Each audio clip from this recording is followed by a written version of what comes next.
Please stand. Please stand. Pledge allegiance to the flag of the United States of America, to the republic which stands one nation under God, indivisible, with liberty and justice for all. Greet your neighbors.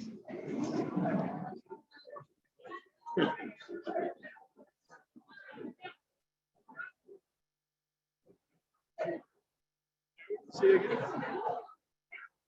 Good for Jen.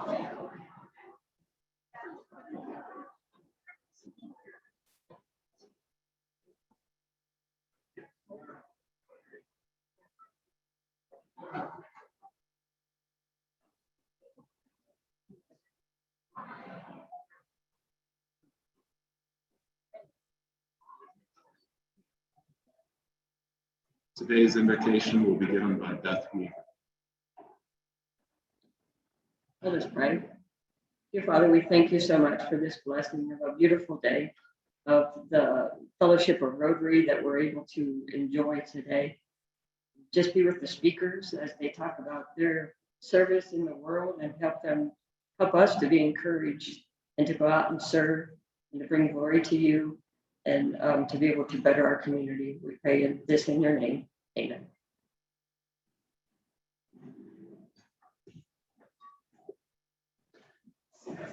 Well, this is a program that I circled on my calendar a few weeks back when I found out that we were going to be talking about youth exchange experiences. It was always one of my favorite programs of the year.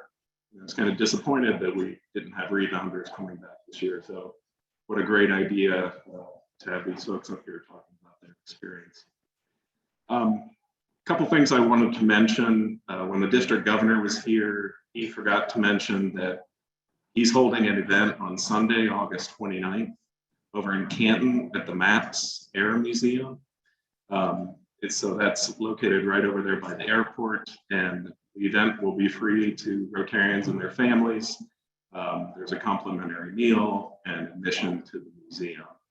And so that will run from 1 to 5 p.m. on August 29th. They do kind of want a head count from us by August 13th. Just so they can plan for meals. So if you are interested, let me know, and we'll get a head count together for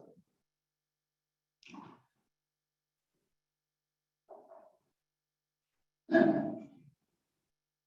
All right, just trying to figure out how to advance the slide here. This is a different. There we go.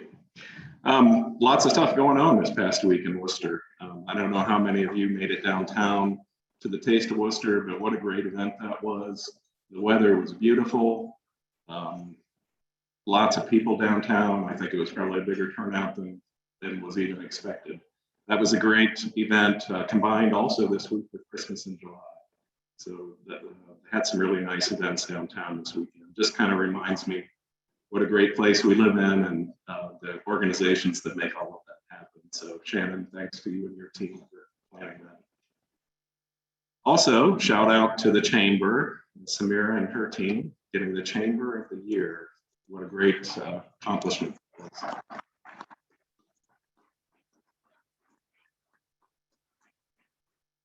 There's another example of an organization in Wooster that makes Wooster what it is. So thank you, Samira. And then, of course, you know, I always like to give you a little bit about today in history. So for you tech guys out there, or maybe even for your lawyers, July 26, 1989, a federal grand jury indicts Cornell University student Robert T. Morris for releasing the Morris worm. So today we call those viruses, I guess back then we called them worms. And he was the first one prosecuted under the Computer Fraud and Abuse Act of 1986. I thought that was an interesting fact for today. With that, I'm going to turn it over to Secretary Lynn and the Secretary's. Thank you. It's good to have visitors, and a reminder that all of us are welcome to bring visitors and encouraged to bring visitors at any time. We do not charge for the meals. So if you see a program coming up that you think someone in the community would enjoy, please bring them with you on our Monday meetings. Our first guest will be introduced from the podium, Melissa. Today, my guest is my mom,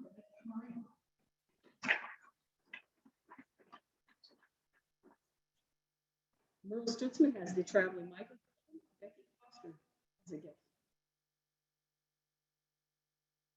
Hello.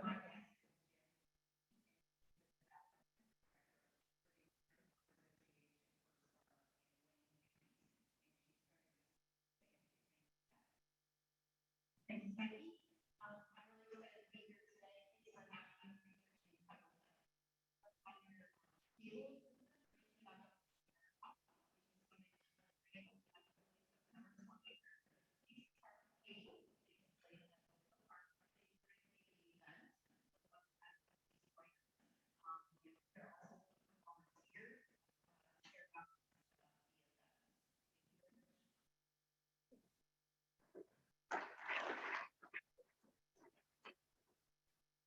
And yet, Oak Hill Park will take us right by our Founders Road trees. So that'll be a great event for all of us to attend. Steve Webster. I guess my wife, Kathy, and all.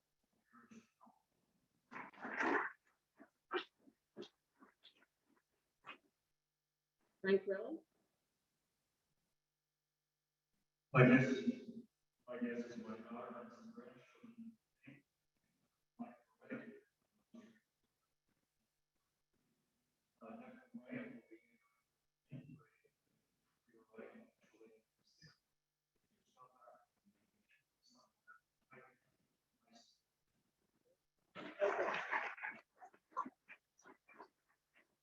And Chad Blow. I guess it's full.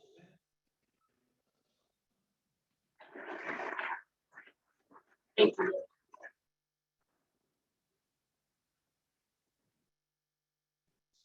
Thank you, Lynn, and welcome to all our guests today. We would have a lot of guests today, and we did. So I hope you enjoyed today's program and the Fellowship of Wooster Rotary.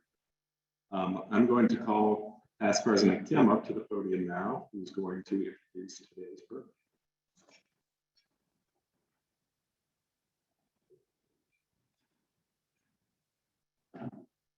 Hello.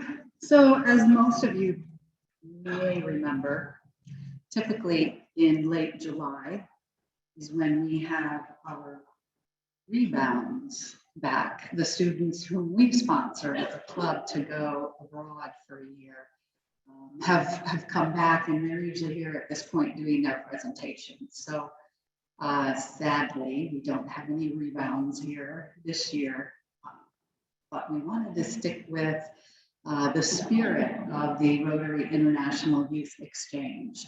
So we have 3 alumni of the Rotary International Youth Exchange, all 3 sponsored by our club here in Wooster. So some unique ties here to talk about.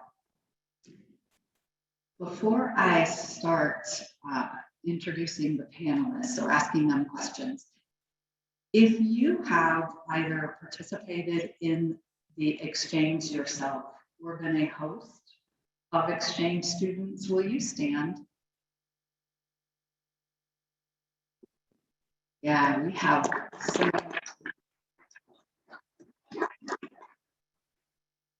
thank you for your participation in this program. One of the aspects that I thought of as we were putting this together, and I have to give past president and current secretary Lynn credit for the idea. This was her idea. But as we were pulling the information together, I happen to think that the experience of the students who travel is just phenomenal. But I remember hosting an exchange student, my family did, when I was very young, and I quite honestly don't know if he was through Rotary or some other exchange. But I do remember the impact that had on me. It was my first introduction to really any diversity outside of that small rural community where I grew up. And so the impact on me as a host sibling really kind of stuck with me. And so thank you to you who got hosted. And at some point, we should hear stories of you or your families and your siblings as hosts. That would be kind of fun. All right. So I'm going to introduce Adam Briggs, who is a Worcester area lifetime resident, president of Briggs Financial Group, and as I said, a Wooster Rotary Club sponsored exchange student. Leisey, Wooster Rotarian, also sponsored by the Wooster Rotary Club, and Melissa Mariola-Davis, Wooster Rotarian and sponsored by the Wooster Rotary Club for her exchange. I shared with all three folks the questions that I might ask. But I also want to leave it open to you if you have questions while they're sharing information. It's going to be a little bit of a dance up here so that we have each speaker here at the podium for our Zoom folks to be able to see and hear the information as they're sharing. So with that, I'm going to turn it over to whoever wants to go first. And you can start with, when did you go, where did you go, and tell us about your living experience, the host families and living experiences in that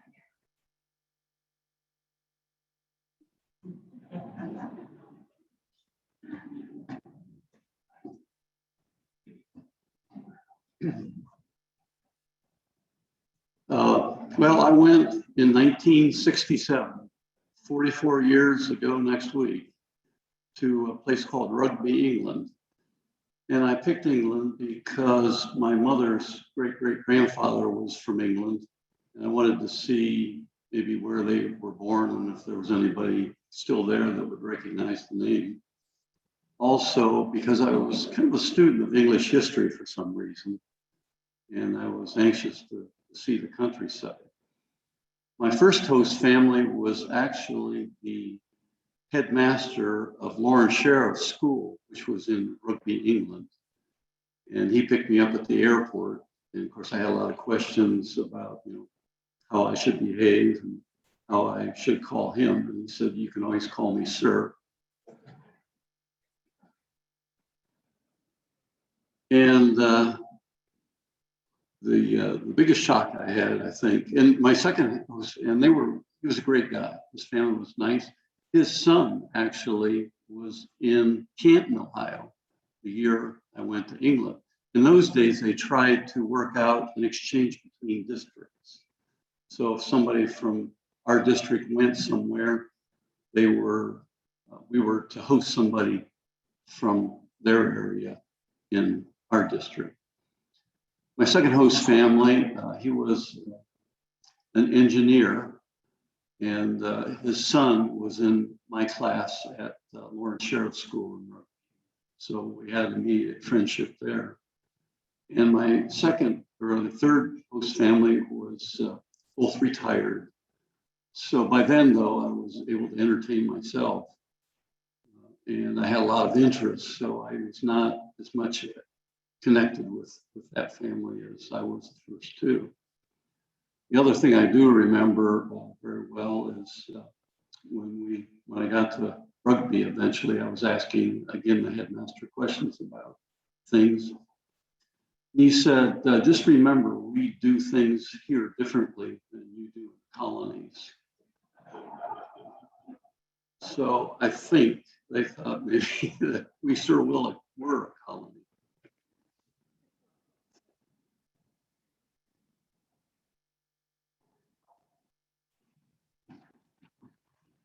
So I went to France in 2000 and 2001, right after I graduated high school. And that was my first choice because my mother is French. And I had decided at that time that I wasn't going to go to college directly after high school.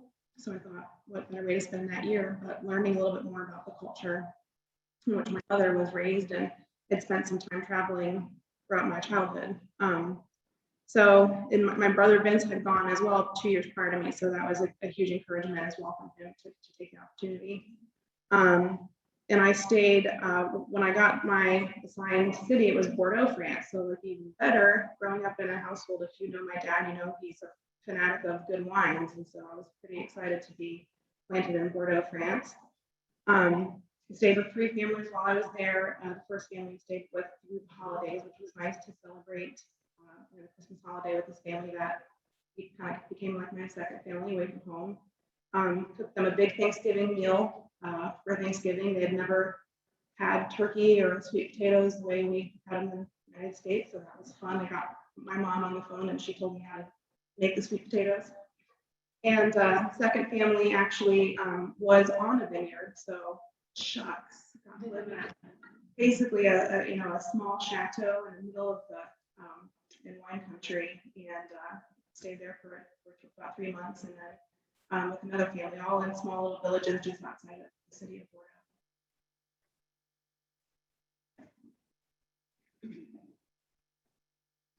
Hello, I'm Adam Briggs. Thank you for having us here today. I went to Finland in 1995, and I went to Finland because growing up, my father and Tony Biggio would take the exchange students that were inbound to Wooster skiing twice a year up in Ellicottville, New York. And so I grew up skiing and getting to know all the exchange students, and it was a great experience. If anyone still needs any more Tony Biggio stories, I've got plenty. Probably don't, but so I wanted to ski. So I asked for Switzerland, Sweden, and I think Italy, and I got Finland, which is basically like New York State from a topography standpoint. And I think I got Finland because there were a lot of openings and no one really wanted to go to Finland. At the time, it was the least visited country in Europe. So very little tourism, which in retrospect turned out to be a great thing. You really immerse yourself in the culture. It's 5 million people. It's on the same latitude as the middle of Alaska. So broad daylight 24 hours a day in the summer, darkness 24 hours a day in the winter. My first host father, many of you have probably met. He spoke here 7 years ago, I think. He worked for a large bank at the time and did corporate restructuring and ended up starting the Price Waterhouse in Finland, and successful business person. Had young siblings in that family, very engaging. Unlike the Finnish demeanor, he was very outgoing and very active. So it was a great relationship, which we've maintained to this day. The second family, the husband was an engineer. He did not speak English, and Finnish is a difficult language to learn, and it's not taught at Wooster High School. So with 24 hours of darkness and a language barrier, the winter was interesting. And then my third family, the husband ran waste management for the US company in Finland, and the wife was a flight attendant. Great family. They were all three great families, but to Ray's point, at that time of the year, you're more engaged with other people and friends and other activities. So we had a great relationship, but haven't maintained a relationship over the years like I have the first one. So great, incredible experience, and thank you for supporting and sponsoring me. It was really a life changer. We'll get into more, I'm sure. So thank you. Sure. Sure.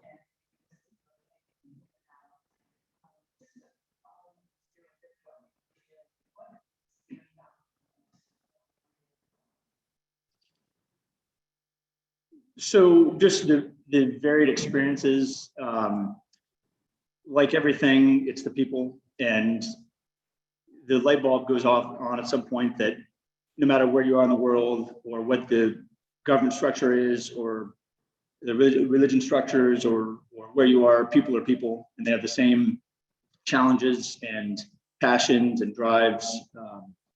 Finland is a very different, culturally they're very different, so they're very reserved. It's not uncommon to be sitting around having coffee with another family and there's dead silence for 2 minutes, which is gut-wrenching if you're an American, or can be. So just, different customs, but I remember walking into Helsinki. I was outside of Helsinki, which is the capital. I walked into Helsinki one time, which is probably 15 miles. And it was cold, but the sun was out. It's probably 5 degrees out. And I sat on this bench to take a break, and I sat next to a guy who was in his 70s or 80s, and we got talking about jazz and our love of jazz. And he was this Finnish gentleman, and you can connect with people on any level, anywhere. So the people were the biggest thing. And then being able to travel around Europe. We did a bus tour for 30 days. Hit, I don't know how many countries, but 120 exchange students for 30 days, which was a great experience. So.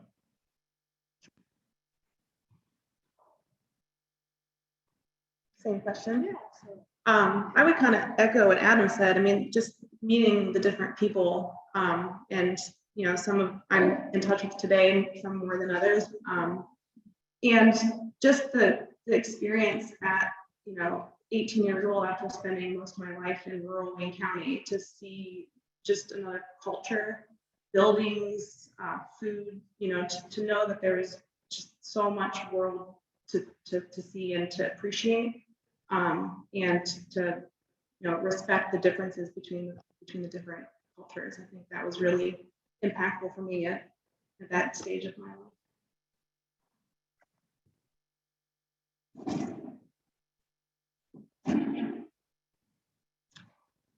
I think the thing that was most surprising to me was the educational system. I kind of thought I was there on a tourist program, but I ended up in an all-boys school in a uniform with all the teachers, which you call masters, had gowns on like you see on TV. And they expected me to do the work the same as everybody else. And it's always pass, fail until you get to be 12. Then you take the O levels. And if you don't do well enough, you go to trade school. If you do better, you go to a school like Lawrence Sheriff. If you do real well and have money, you go to rugby school, which incidentally celebrated their 400th anniversary of the school 2 years before I got there. Lawrence Sheriff was only, I think, 250 years old. So there's a lot of tradition, and there was a lot of interest in fitting in. They were not looking for somebody to stand out from the crowd, being part of the crowd. So, for an 18-year-old, it was a little shock, maybe from the way I was raised in Wooster. So I learned a lot of growing up in the first couple months. So it was a good experience from that standpoint.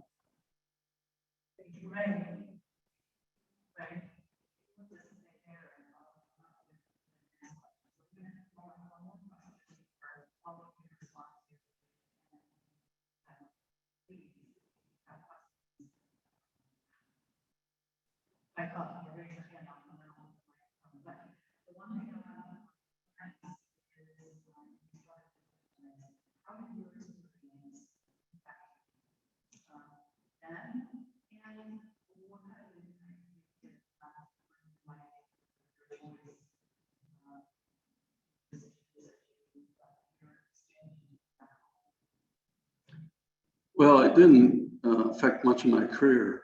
That decision was made, before what I was going to end up doing, hopefully. What it did do, though, it made me join Rotary. The first thing when I came home was I was living in Tiffin while I went to school. So the first thing I did was join the Tiffin Rotary Club because I wanted to pay back Rotary for that experience. And then when I came home to Worcester eventually, I immediately joined Worcester Rotary, and I've done everything I can along to help.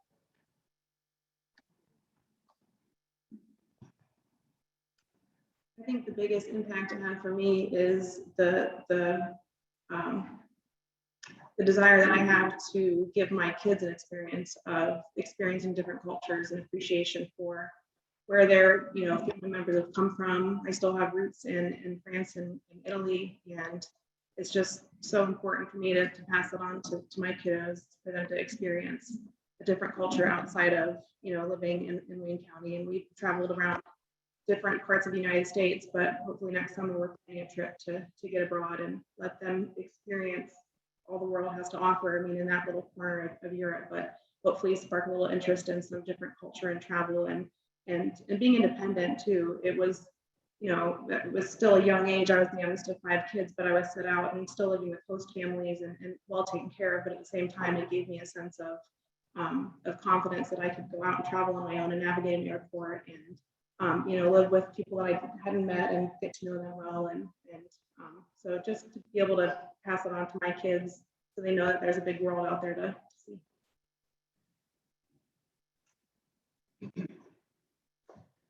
I would echo a lot of Melissa's comments. I got the travel bug as a result of this, and the appreciation for other cultures and diversity of thought, dealing with adversity when you're, I think it's easier now with technology because you can FaceTime and call home for free. But when you're 5,000 miles away, don't speak the language, the few times you call home, you can hear your father, you scream in the background, get off the phone, it's expensive. It's a unique experience. So I certainly want to build that for my children. It also makes you appreciate how small the world really is. You build these relationships that are life-changing, and what Rotary does. You do all this work locally, and then you're the major force behind eradicating polio, and there are many other things I don't even know about. But then this exchange program and this network of people that have traveled throughout the world it's mind-boggling. And we got together as exchange students while we were there with the Rotary exchange students and other programs, and it was unanimous that Rotary had the best program for a number of reasons. So you should feel great about this program. So.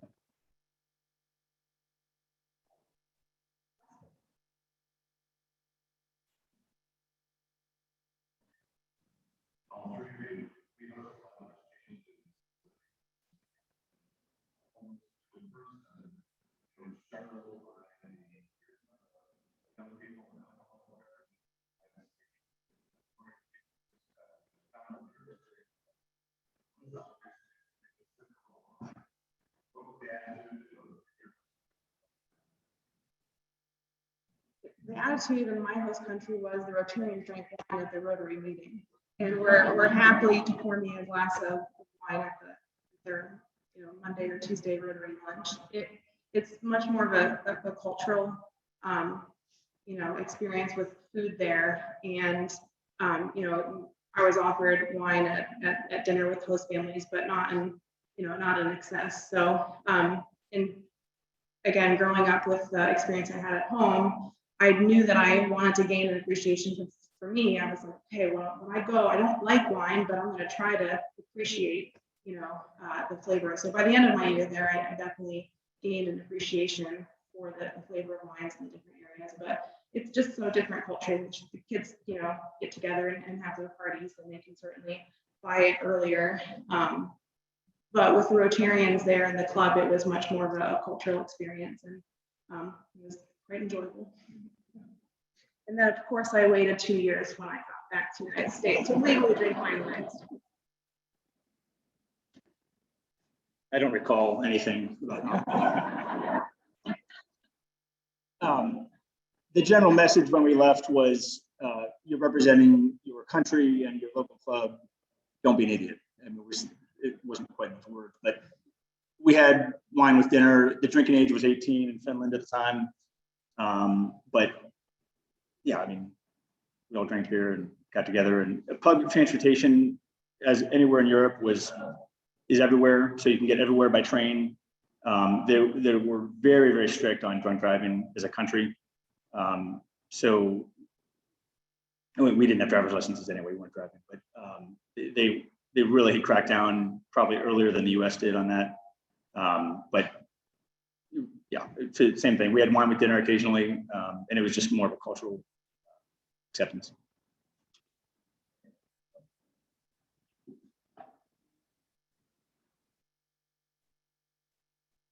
I don't recall that being an issue in England. They were pretty reserved people, so I was never offered alcohol or really was around alcohol, except I think the last 3 or 4 months of the time I was there, I ended up on an adult rugby team. That was a little different after the games. They they did drink a lot, but you know, the kids at school, we never had anything to do with alcohol. Never was an issue. And in England, they call it drink driving. You lose your license pretty quick, so alcohol is discouraged.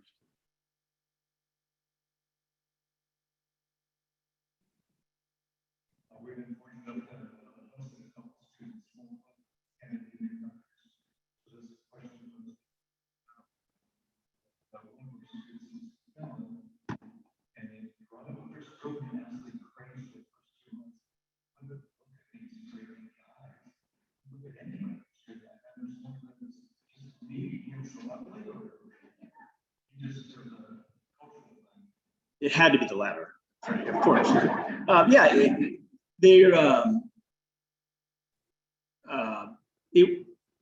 their social interactions are very different than what we're used to. It's not common to say hello when you're passing someone walking down the street. They would view our communication style as a lot of superficial and wasted chatter.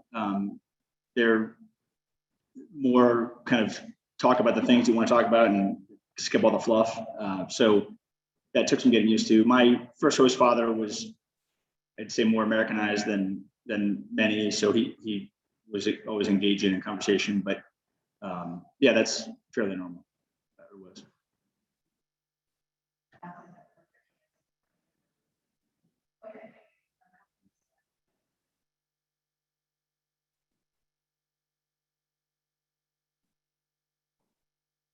Thank you.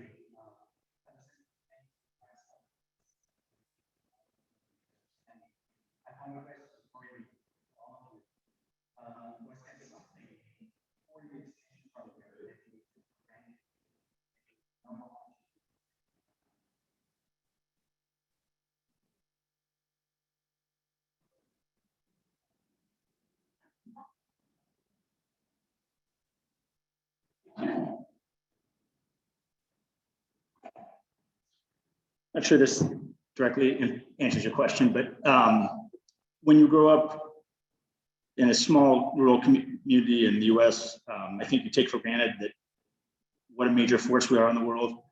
And it's easy to not think much about other countries and the rest of the world. And you gain an appreciation for the history, how young we are as a country, and what our role is and what our responsibility is globally. But you certainly get other perspectives, and you get them unsolicited frequently sometimes when you're overseas. So that was something I certainly took for granted that I don't anymore. And their time with family was another one. You know, at 17, you took family holidays for granted and all those things that you don't when you're not together. So.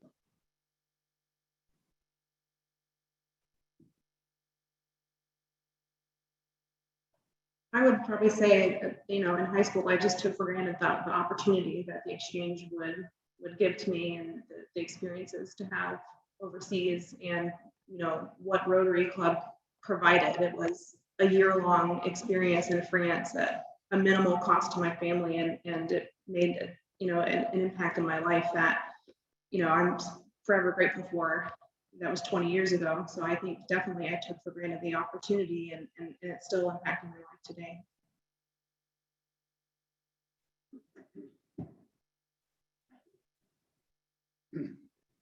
You know, growing up in Worcester, you're always surrounded by your family and your friends, and you take that for granted that they're interested in the same as yours, and their goals for you and themselves are always the same. But even though I thought, well, I was pretty safe going to an English-speaking country, it turned out that you know, the English do not think all the time like we do, and they do have different interests, and they're not as automatically welcoming as you would want. You have to prove that you fit in, not that they have to automatically do it for you. So that was kind of an eye-opening and deep thinking time of my life too. Right. Who is that?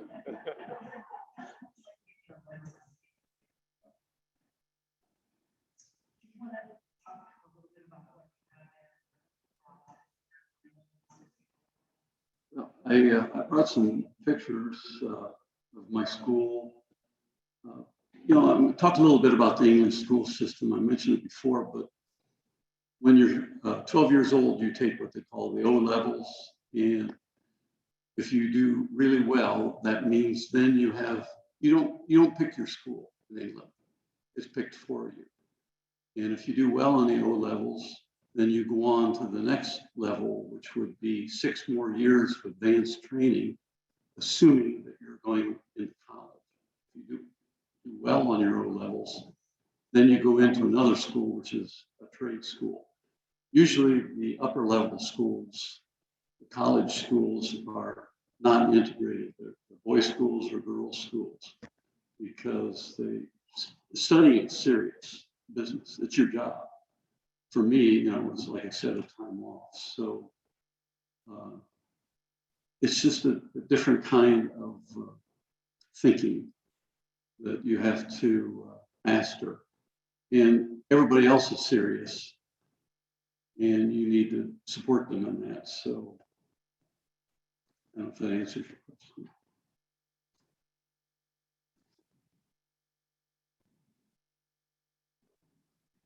Thank you very much for sharing this.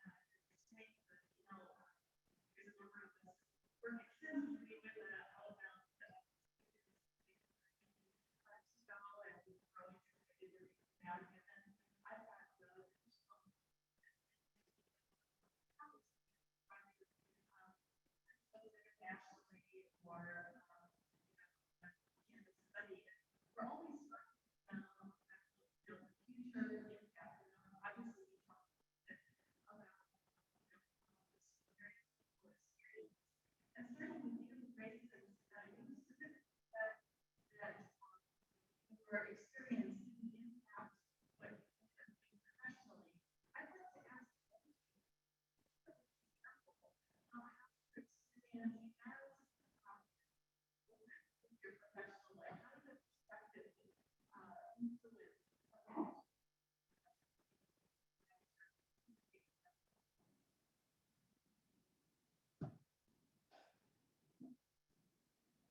As I said, I always thought I was going to go into law, and of course that's what I ended up in.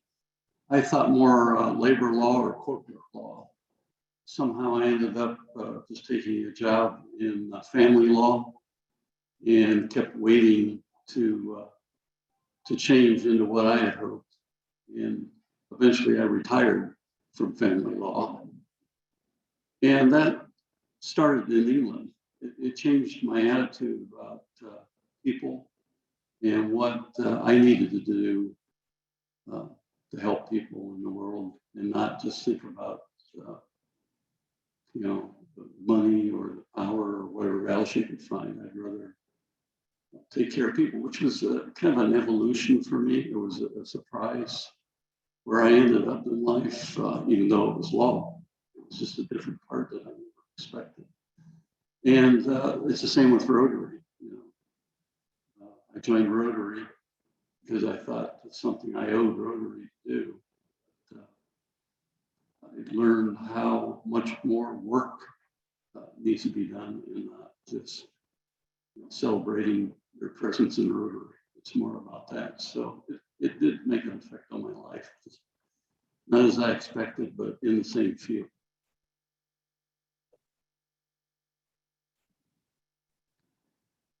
I would say that it impacted my professional life more before my career in real estate.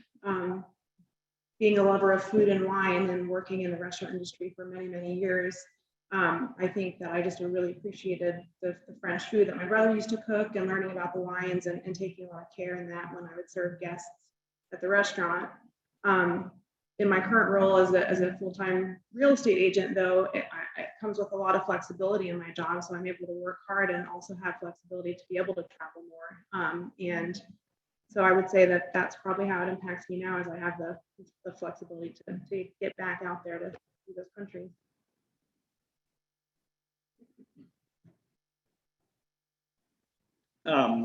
So we invest money for people, and on the people side of it, which it's a people business, it probably helped me grow a natural curiosity about people and about their backgrounds, and all of that really drives into people's financial goals and priorities, and you realize how much psychology is built in there other than just finance. So that, I think, played a direct role. On the investment side, you know, there are U.S. and then international companies.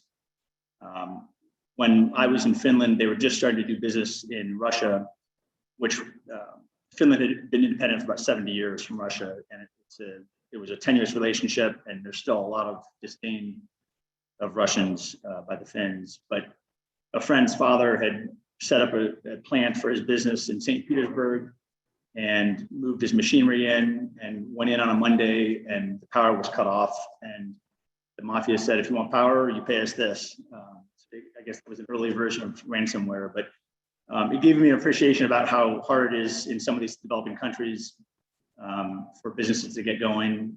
And also in smaller countries, what great businesses can flourish. Nokia was dominated the cell phone market years ago. That was a Finnish company. Fiskars, the orange-handled scissors that everyone's probably used at some point, it's a Finnish company. And they've had a slew of Linux operating system, Angry Birds, the video game. There's a slew of Finnish businesses that have been really successful out of a country of 5 million people. So gave me probably more appreciation about international business than just numbers on a sheet of paper.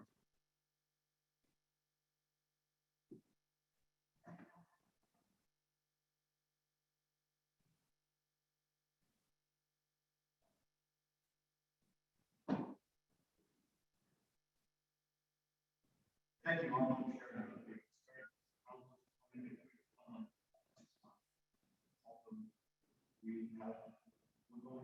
a exchange program.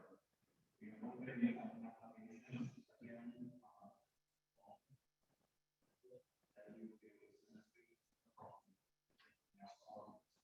We know that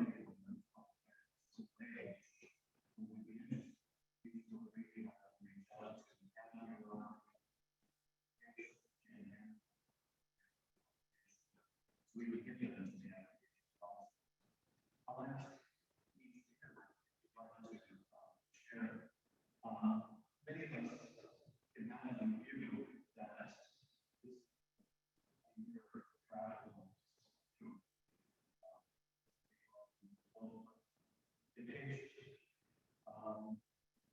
can you tell us what does really distinguish, because we all have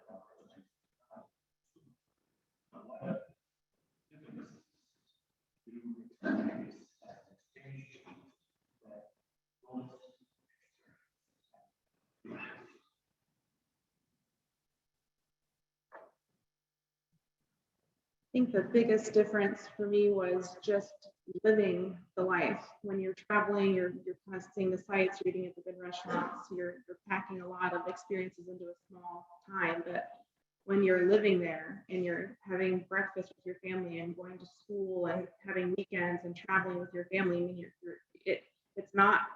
it was an extended experience and there were vacations along the way, but really you're just spending a year living in that country, immersed in the country, speaking the language, and just going on day to day. You know, I remember going to school and then coming home and having a snack and watching TV and you know, doing some homework and you know, doing it again, just like I had done my senior year of high school in the United States. It was just kind of just living the life. We had some great travel with my different host families. We all went on a trip, so there was some experiences there, but again, it wasn't like the big trip to Europe with the family. It was the annual ski trip that they took to the Pyrenees Mountains that they did every year, and I got to go along because I was taking the place of this sister that they had that was on an exchange in a different country. So I think that's the biggest difference, is it's not all packed into 1 week long trip or 2 week long trip to a place you've never been. It's just experiencing it as a, you know, day-to-day part of their family.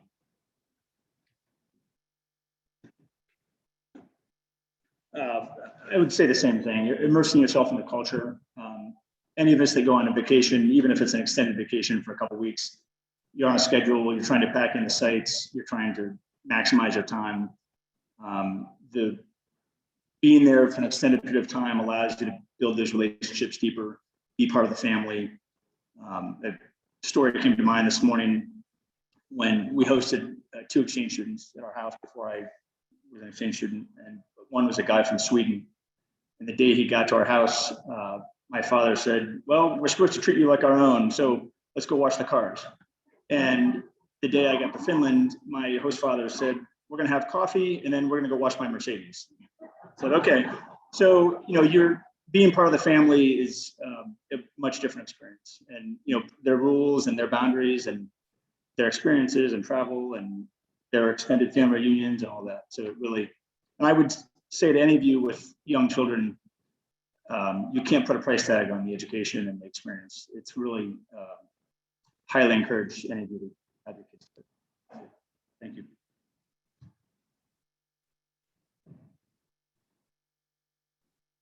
I think I'd say almost exactly the same thing. We're there to be part of their family, not to have them be our chauffeur or to take us where we want to go. Each family I lived with, I went to see their families, their friends, and went where they went. I don't think ever once did I say that I expected to go here.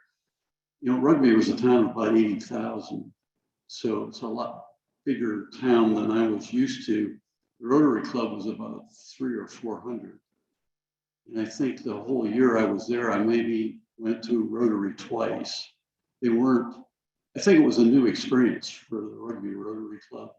I think it was early in the process of exchange students. So there wasn't a lot of, we'd like to take you skiing, or we'd like to take you here. We'd like to, like I said, I was to be one of them. I didn't get any slack on education. I didn't get any slack on anything. I pulled my own weight. That was pretty much it. So that's different than the vacations I take now.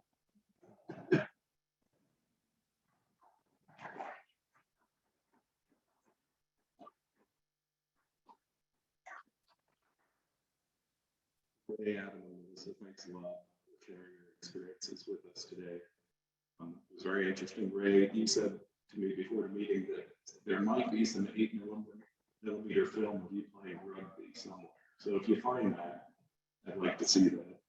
In appreciation of your time with us today, we have our rendition of the Rotary Wheel with the 4-way test on the back, and these are made locally by the network.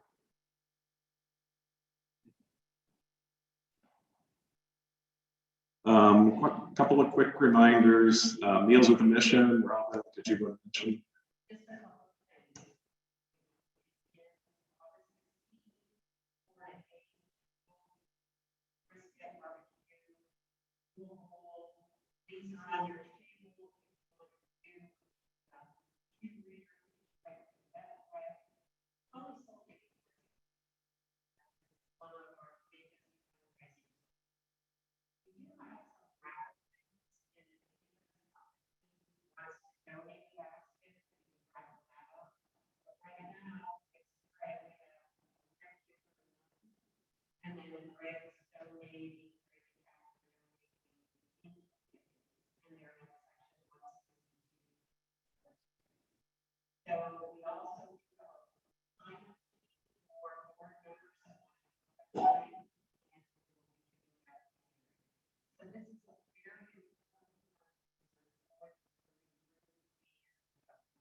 Thank you, Robin. There's lots of ways to buy tickets. So here at the meeting, online, cash, check, or you can bill your account. So lots of ways to buy tickets. Let's make that a successful event.